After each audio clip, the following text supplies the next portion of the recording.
ನೋಡಿ ಫ್ರೆಂಡ್, ನಮ್ಮ ಗದ್ದೆ ತೇವರಿ ಕ್ಲೀನ್ ಮಾಡ್ತಾ ಇರೋದು. ತೇವರಿ ಕುಚ್ಚೋದು ಅಂತ ಹೇಳ್ತಾರೆ. ಅಷ್ಟು ನೀಟಾಗೆ ನೋಡಿ ಕ್ಲೀನ್ ಮಾಡ್ತಾಯಿದ್ದೀವಿ. ನೋಡಿ ಈ ಕಡೆ ಎಲ್ಲ ಅಲ್ಲೇನು ನೋಡ್ತಾಯಿದ್ದೀರಲ್ಲ, ಅದೆಲ್ಲ ತೇವ್ರು ಕುಚ್ಚೋದು. ಯಾಕಂದರೆ ಇದೆಲ್ಲ ನೀರು ಕಟ್ಟಿದ್ಮೇಲೆ ಕ್ಲೀನ್ ಮಾಡೋಕ್ಕಾಗಲ್ಲ. ನೋಡಿ ಈ ಥರ ಎಲ್ಲ ಮಣ್ಣು ಹಾಕ್ಕೊಂಡು ಈ ಥರ ಎಲ್ಲ ನೀಟಾಗಿ ಕ್ಲೀನ್ ಮಾಡಿಕೊಂಡು, ನೋಡಿ ನಮ್ಮ ತೆಂಗಿನ ಮರ ಇದೆಯಲ್ಲ ನಮ್ಮದು. ನೋಡಿ ಅದೆಲ್ಲ ತೇವರಿ ಎಲ್ಲ ಗಲೀಜಾಗಿದೆಯಲ್ಲ, ತೇವರೆಲ್ಲ ನೀಟಾಗಿ ಕ್ಲೀನ್ ಮಾಡಬೇಕು. ನೋಡಿ ಈ ಥರ ಇದೆ, ಎಲ್ಲ ನೀಟಾಗೆ ಈ ಥರ ಮಾಡಬೇಕು ಫ್ರೆಂಡ್ಸ್. ಈ ಥರ ಇರೋದನ್ನು ಅದೆಲ್ಲ ನೀಟಾಗೆಲ್ಲ ಕ್ಲೀನ್ ಮಾಡಿ ಈ ಥರ ಮಾಡಬೇಕು. ನೋಡಿ ಅಲ್ಲೇನು ಕಾಣಿಸ್ತಾ ಇದೆಯಲ್ಲ ಆ ಥರ ಮಾಡಬೇಕು.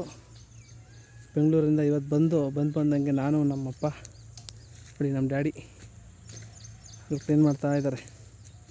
ನಮ್ಮಣ್ಣ ಅಲ್ಲಿ ಇದೆ ನೋಡಿ, ಕಳ್ಳ, ಕೆಲಸನೇ ಮಾಡಲ್ಲ ಅವನು. ಬೆಂಗಳೂರಿಂದ ಕರ್ಕೊಬಂದು ತೇವರಿ ಕೆಲಸ ಮಾಡ್ತಾಯಿದ್ದೀನಿ. ನಮ್ಮಪ್ಪ ನೋಡಿ ಎಲ್ಲ ಗುದ್ಮಟ್ಟೆಗಳು ನೋಡಿ ಈ ಥರ ಎಲ್ಲ ಕ್ಲೀನ್ ಮಾಡಿದ್ದೀವಿ. ಮಧ್ಯಾಹ್ನ ಬಂದಂಗೆ ಕೆಲಸ ಶುರು ಹಚ್ಕೊಂಡಿದ್ದೀವಿ. ಊಟನೂ ಇಲ್ಲ ಇವತ್ತು. ನೋಡಿ ಇದು ನಾನು ನಮ್ಮಪ್ಪ ಮಾಡಿರೋದು. ನೋಡಿ ಇದನ್ನು ನಮ್ಮ ಅಣ್ಣ ಮಾಡಿದ್ದಾನೆ. ನಮ್ಮಣ್ಣ ನೀಟಾಗಿ ಆ ಕಡೆಯಿಂದ ಕ್ಲೀನ್ ಮಾಡಿಕೊಂಡು ಆ ಮೂಲೆಗೆ ಬಂದಿದ್ದಾನೆ ಇವಾಗ.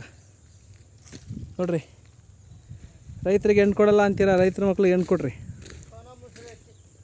ಹಾಂ, ಬುಲೆಟ್ ಅಕ್ಕಿ ಬೇಕಂತೀರಾ? ಬುಲೆಟ್ ಅಕ್ಕಿ ಬೇಕು ಅಂದರೆ ರೈತರ ಮಕ್ಳಿಗೆ ಹೆಣ್ಣು ಕೊಡಿ. ಬುಲೆಟ್ ಏನೋ ಇನ್ನೋವನ್ನೇ ತೊಗೊಂಡು ಕೊಡ್ತಾರೆ. ನೋಡಿ ನಮ್ಮ ಅಣ್ಣ ನೋಡಿ ಹೆಂಗೆ ಕೆಲಸ ಮಾಡ್ತಾನೆ. ನೋಡಿ ನಮ್ಮಪ್ಪ ಓಲ್ಡ್ ಮ್ಯಾನ್ ನಮ್ಮಪ್ಪ. ನೋಡಿ ಕಾಯೆಲ್ಲ ಬಿದ್ದಿದ್ದಾವೆ. ನೋಡಿ ಇದೇ ನಮ್ಮ ಭತ್ತದ ಪೈರು. ನೋಡಿ ಇವೆಲ್ಲ ಸೌದೆಗಳು. ಬೆಂಗಳೂರಲ್ಲಿ ಹೀಟ್ರು ಅಂತೀರಲ್ಲ, ನಮಗಿದೆ ಹೀಟ್ರು, ಇದೇ ಗೀಝರು. ಅಯ್ಯಪ್ಪ.